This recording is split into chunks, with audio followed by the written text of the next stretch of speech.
간간히 그 권장하고 추천하는 제품들이 좀 있어요. 저희가 이제 물론 엔텍 비료를 주로 많이 추천하지만 그러면서도 미량 요소하고 칼슘제라는 걸 추천을 많이 드립니다. 근데 그러면 과연 미량 요소와 칼슘이 왜 필요한지 적어도 그냥 내가 이거는 왜 써야 되는지는 알고 좀 하자. 제가 그런 오늘 취지로. 그 다음에 그럼 과연 미량 요소가 식물한테 꼭 필요한데 얘는 뭐 예를 들어서 영양제라고 가서 보면 미량 요소 붕소 0.1%, 뭐 그다음 몰리브덴 0.01%, 이게 미량 요소예요. 이것도 미량 요소냐? 실은 그건 아닙니다. 그거는 그냥 허가내기 위한 그냥 하나의 방법이에요. 왜 그러냐면 해주 추출물이다. 근데 우리나라 비료법에 해주 추출물을 등록할 수 있는 법이 없어요. 실은 정부의 이게 좀 잘못된 정책이긴 합니다. 왜 그러냐면 내가 해주 추출물이 식물에 써보니까 오일을 잘 빠지게 만들고 기형과도 예방하고 수정도 잘 되게 만든다는 얘기예요. 그래서 이거를 비료로 팔아야 되겠다. 근데 정부에서 가서 나 이거 팔려니까 해주 추출물을 등록 좀 해주세요. 그러면 등록법이 없어요. 법 자체가 없습니다. 그러다 보니까 어쩔 수 없이 미량요소를 내는 거고, 그래서 이제 앞으로 우리나라 좀 농업 쪽도 등록법 자체가 좀 바뀌어서 해주 추출물을 가지고 가면 몇 프로짜리냐, 몇 프로고, 우리 회사에서 등록한 대로 등록해주고, 그 대신 그 성분이 안 나왔을 경우는 회사에 엄격한 그 벌금 내지는 뭐 그런 행정처분을 좀 해줘야 되는데, 법이 그렇지가 못해요, 아직까지는. 제가 좀 얘기 길고요. 어쨌든 미량요소와 칼슘에 대해서 오늘은 좀 공부를 하겠습니다. 저희 회사 이제 제품을 간단하게 비료입니다. 비료 이것들은 지금 이제 가장 근본적인 게 바사코트라고 그래서 완효성 비료. 주로 이제 오이, 뭐 고추, 뭐 배추 이런데 한 2g에서 한 5g 정도. 비료 알수로 얘기하면요, 보통 한 30알에서 한 7, 80알, 뭐 많게는 한 100알까지도 들어갑니다. 그래서 얘는 말 그대로 3개월부터 많게는 9개월까지 가는 비료가 있어요. 그래서 얘를 오이 심기 전에 밑에다가 한 2, 3g 넣습니다. 많게는 5g까지도 넣고, 이제 주로 이제 하우스에서 많이 하는데 넣고, 그리고 흙을 살짝 뒤집은 다음에 위에다 심어요. 그렇게 가면 오이를 얘가 다 키워주냐? 그렇지는 못합니다. 쉽게 얘기해서 오이가 100이라는 비료가 필요하면 이 바사코트를 처리하면 한 많게는 60, 적게는 한 40 정도 비료를 꾸준히 3개월, 6개월까지 끌고 갑니다. 결국은 그 얘기는 뭔 얘기냐? 가뭄을 타거나 내가 물을 못 주거나 그 다음에 비료를 못 줘도 바사코트가 오이 뿌리 밑에 비료가 항상 있어요. 그러다 보니까 꾸준히 비료를 먹고 있기 때문에 순간적으로 노화가 오거나 예를 들어 순간적으로 뾰족하게 빠진다거나 단과가 오거나 이런 것들이 좀 적다는 거예요. 그래서 요즘은 지금 뭐 저희 회사뿐만 아니라 모든 농작물에 이런 완효성 비료를 쓰기 시작했습니다. 지금 현재. 자, 그리고 그 다음 두 번째는 이제 엔텍이라는 비료는 뭐 많이 아실 거예요. 기능성인 비료고 그래서 많이 써봤던 거고. 그 다음에 제가 오늘 설명드릴 비료가 이제 하이그린 외에 미량요소 3가지. 그 다음에 땅부자는 아까 그 모두싹을 입재로 만든 게 그냥 땅부자다 이렇게 생각하시면 됩니다. 그래서 땅부자는 근데 아무 때나 쓰는 건 아니고요. 물론 뭐 보통적으로 써주셔도 좋지만 가급적이면 좀 병이 있거나 연작이 아주 심한데 이런 데 위주로 좀 쓰시면 될 것 같고요. 그 다음에 관주비료는 뭐 포스카솔, 하카포스 잘 아실 거고, 그 다음에 오늘 제가 새롭게 얘기해야 될 비료가 이제 칼슘 관련해서 얘기하다 보니까 요즘은 NK를 썼습니다. 지금까지 NK를 추비로 주로 많이 쓰셨는데 요즘은 조금 한 세대 앞선 거예요. NK에 칼슘이 함유된 비료를 요즘 많이 씁니다. 왜? NK를 준다는 의미는 주로 과일을 키우거나 이제 수확기에 접어든 직전에 이제 주로 많이 씁니다. 그러다 보니까 수확기에 가리질을 많이 쓰면 착색은 빨라요. 착색은 빠른데 가리질이 많이 들어가면 어떤 역할이 오냐면 엽록소가 파괴가 됩니다. 쉽게 얘기해서 마그네슘 결핍이 오고 노화가 빨리 진행됩니다. 가리가 주면.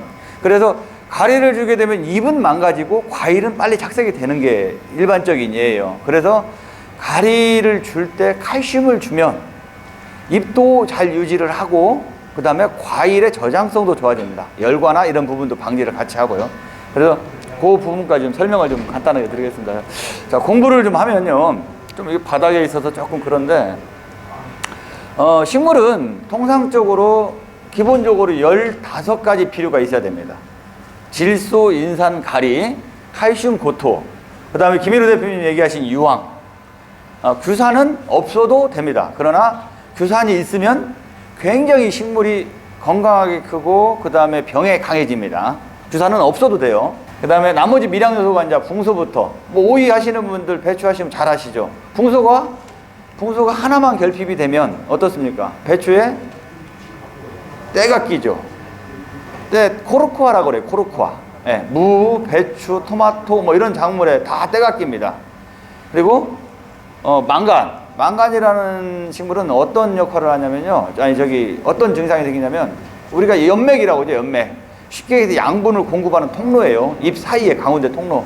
그 연맥을 갈색으로 만들어버리는 게 망간입니다. 생리적으로 나타나는 증상. 그 다음에 철은 생장점이 노랗게 바뀌는 증상. 그래서 결론은 뭐냐. 말 그대로 질소인산가리만 우리가 지금까지 농사를 졌는데 아무리 지금까지 질소인산가리 아무리 많이 줘도 수확량이 늘어나지 않는 거예요. 그래서 보니까 이런 미량 요소들이 있어줘야만이 수확량이 늘어난다. 오늘의 결론입니다. 이게 말씀드리면. 그래서 식물은 15가지 비료와 탄소, 수소, 산소 이 3가지 해서 18가지 성분이 있어야 건강하게 크는 겁니다. 자, 보겠습니다. 자, 이 내용들은 제가 간간히 설명을 한 번씩 드렸는데요. 자, 식물은 햇빛을 보고 탄산가스하고 물을 이용해서 식물의 잎, 예, 맨날 제가 말씀드리죠. 오이 같으면 15일 이상이 된 잎, 쉽게 해서 젊은 잎에서 햇빛을 보고 엽록소에서 포도당이라는 걸 만듭니다. 이 포도당을 만들어서, 자, 배추도 똑같습니다. 배추도 건강한 잎, 속잎이 아니고 위에 건강한 잎, 그 다음에 나이가 너무 먹어서 잎이 노란 잎 말고 그런 건강한 잎들이 포도당을 형성해서 효소 반응에 의해서 당이나 전분이나 섬유질을 만들어요. 자, 그리고 두 번째, 밑에 뿌리에서 비료를 말아서 물에다 올립니다. 또 입으로 올려주면 이 포도당과 비료와 합성을 합니다. 합성을 해서 아까 얘기하는 김일호 선생님 대표님 얘기했죠. 단백질이 만들어져야 오이가 크고 꽃이 피고 쉽게 얘기해서 배추 잎이 성장을 하는 겁니다. 그래서 이렇게 단백질을 만드는 역할을 합니다. 보시고, 자, 그러면 이 얘기 설명드린 과정에서 가장 중요한 게 있습니다. 아무리 햇빛을 보고 뭘 만든다 하더라도 얘가 당으로 전환을 시키지 못하고 단백질로 비료를 아무리 많이 흡수하면 뭐합니까? 자, 겨울에 지금 하우스 농사 하시는 분들은 잘 아시는데 해가 안 떠요. 해가 안 뜨고 온도가 차가운 상태에서 비료는 계속 줍니다. 관주 비료로 우리가.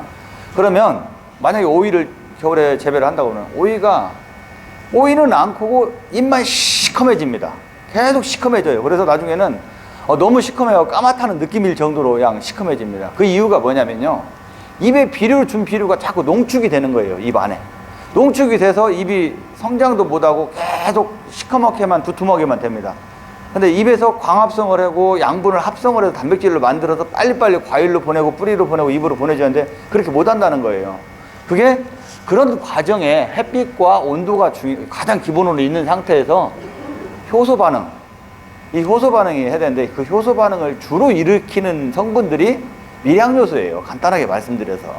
그래서 미량요소라고 하는 것은 생리장애를 일으키는, 아까 제가 잔류과를 만들고 그 다음에 코르쿠아를 만들고 칼슘에 의해서 꿀통이 되고 그다음에 공과가 나오고 이런 것들도 있지만 이런 생리장애를 유발도 하지만 가장 중요한 거는 양분을 빨리 단백질로 합성하게 만드는, 쉽게 해서 단백질이 합성이 잘 되면 어떻게 됩니까? 오이가 저절로 커요. 배추가 저절로 큽니다. 그리고 오이가 맛이 좋아야 되죠. 맛이 좋으려면 당이 올라가야 돼요. 분이 생기고. 그러려면은 만들어진 포도당을 빨리 당으로 전환을 시켜야 한다. 이게 이 효소 반응을 하는 역할이 또 미량요소가 합니다. 미량요소는 말 그대로 햇빛을 보고 만든 양분의 소화, 뿌리에서 비료를 만드는 양분의 소화제예요. 간단하게 해서. 그래서 미량요소가 꼭 필요하다는 겁니다. 그래서 비료를 아무리 많이 줘도 미량요소가 없으면 안 된다. 아까 김일호 대표님 얘기했죠. 단백질이 만드는 과정에 거기에 또 황도 필요합니다. 질소와 황은 8대1이에요. 8대1 법칙. 질소가 8%가 있으면 황이 1% 있어줘야만이 단백질이 원활하게 만들어집니다. 네, 그런 원리 한번 말씀드리고, 좀 전에 제가 말씀드린 예전에 이제 우리가 20년, 30년 전 얘기입니다. 비료가 좀 없을 때, 그때는 질소인산가리 비료만 줘도 식물이 그냥 스스로 잘 컸어요. 근데 어느 순간에 오이를 예를 들어서 300평당 내가 10톤을 땄는데 처음에는 5톤 따다가 질소 이상의 비료를 주니까 10톤으로 늘었어요. 근데 그 다음부터는 아무리 비료를 많이 줘도 10톤 이상 늘지 않아요. 그래서 왜 그런가 하고 보니까 중요한 게 붕소나 코토나 망간이나 아연이나 이런 성분들이 굉장히 필요하다는 거예요. 그래서 이 성분들을 다 주고 나니까 어떻게 됐냐? 10톤이 15톤이 늘어난 겁니다. 그러면서도 맛과 품질이 더 좋아진 거예요. 이게 이제 미량요소다 이렇게 보시면 됩니다. 그래서 내용은 더 빼고 그만 제가 한 얘기입니다. 자, 그리고 좀 전에 이제 말씀드렸던 이제 전류라는 부분, 지금까지는 이제 광합성이라는 부분을 제가 설명을 드렸어요. 자, 햇빛을 보고 이 가운데 잎, 자, 고추를 뭐 대표적으로 설명을 드리겠지만 이 잎에서 양분을 합성을 합니다. 그래서 어떻게 하냐? 양분을 합성을 해서 자, 식물 오이의 줄기, 배추의 줄기 속에는요, 이제 배추 가운데 줄기가 있습니다. 그 속에는 구멍이 2개가 있어요. 구멍이 2개. 하나는 물관, 하나는 채관. 그럼 물관은 뭐냐면 물에서 비료를 말아서 이렇게 올리는데, 물을 말아서 올리는데 그게 물관입니다. 반대로 이 새순 쪽에서 그 다음에 이 잎에서 만들어진 양분을 뿌리로 보내는 게 있어요. 뿌리로 보내는 게 그게 채관입니다. 그 다음에 또 어디로 보냅니까? 과일로 보내고요. 꽃으로 보내는 거예요. 그 구멍이 2개가 있는데 하나는 밑에서 빨아 올리는 거고 하나는 잎에서 만든 양분을 뿌리와 과일로 보내는 거예요. 그 채관입니다. 채관이 햇빛을 보고 만든 양분을 뿌리로 보내줍니다. 그래서 이게 진짜 중요한 얘기예요. 일조량이 떨어지고 양분이 안 만들어지면 뿌리가 어떻게 됩니까? 약화가 와요. 그리고 두 번째, 과일로 보내기 시작하니까 뿌리로 보낼 양분이 적어져요. 그래서 내가 일조량이 적어지고 가물고 그러면 이제 양분이 적어지니까 어떻게 됩니까? 뿌리로 보내기보다는 과일로 먼저 보냅니다. 그러다 보니까 뿌리가 또 약화가 오는 겁니다. 기후 상태가 안 좋아지면 뿌리도 같이 안 좋아진다. 이렇게 생각을 하셔야 됩니다. 농사를 지시면서. 자, 두 번째, 아까 얘기한 대로 자, 뿌리가 좋아지면 양분이 충분해요. 그래서 만들어져 갖고 그냥 너무 잘 만들어진 거를 뿌리로 보내는 양분은 뭐냐면요, 당이에요. 당. 뿌리를 성장을 시키는 게 쉽게 해서 오옥신이라는 호르몬과 당에 의해서 뿌리가 형성이 됩니다. 뿌리가 잘 발달이 돼요. 물론 우리가 영양제, 밝은제에 의해서도 되지만 식물 스스로는 그렇게 됩니다. 되는데 이 뿌리가 잘 발달이 되니까 뿌리가 쭉쭉쭉 뻗어가요. 뿌리가 뻗어가면서 어떻게 됩니까? 예전에 제가 그런 설명 드렸어요. 뿌리가 땅 속에서 뻗을 때 그냥 뻗는 게 아니라 뿌리 끝에 골무가 나옵니다. 그게 근산이에요. 근산. 그 근산이 비료들을 막 녹여서 먹어요. 미량요소고 뭐고.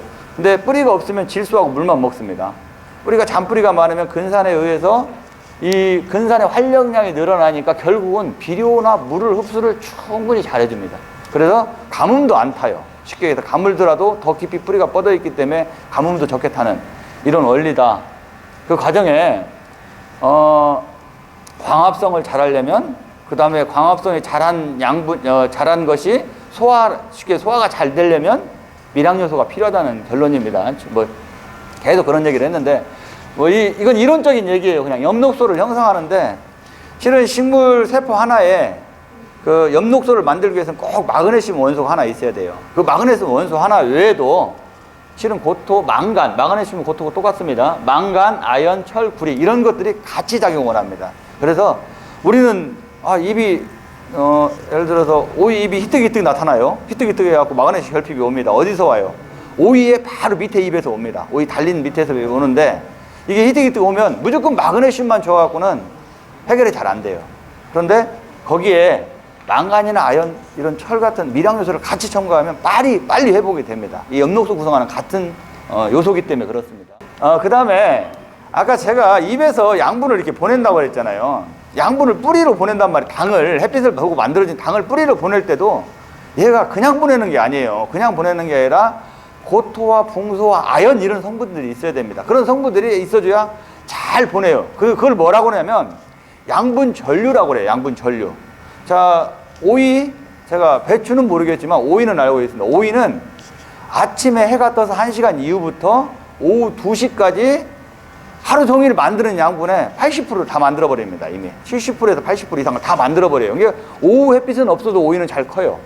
그런데 그러면 만들고 나면 뭘 합니까? 만들었어요, 입에서. 그럼 갖고 있냐? 그게 아니고 입에 있는 양분을 과일로 보내야 됩니다. 뿌리로 보내고 2시가 넘어서면 이제 그때부터 과일로 보내요. 뿌리로. 근데 주로 많이 보내는 시간은 언제냐면 저녁 해가 지고 나서 1시간 이후.